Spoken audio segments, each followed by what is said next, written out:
Years ago, I jumped into my '57 Chevy and headed off to work. I happened to work at a Jack in the Box, and I was the assistant manager. I was real young. I was working with a friend of mine, and there was also a third employee that was working with us that day. Well, we had a knock at the back door, so I went to the back door to see what it was all about.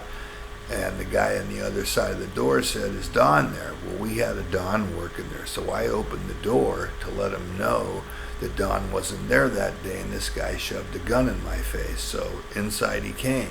He said to me and my friend, he goes, "You guys sit down on those stairs and do not look up."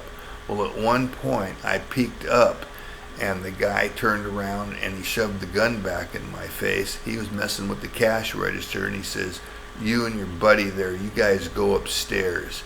So we went upstairs to the second floor where the storage was at, and there was a vent up there about 3 feet wide with a big piece of wood going across, bolted down. Well, my adrenaline was pumping, and I yanked that piece of wood right out of the floor, and I turned around and stuck my head down through the vent because there's people in line waiting for their food, and I stuck my head down, and I was trying to warn them and let them know that we were being robbed, and they thought something was funny, and they were kind of laughing at me. Well, I ended up turning around, and I dropped myself down to the bottom level, and I ran across the street to the service station across the street, and I called the police.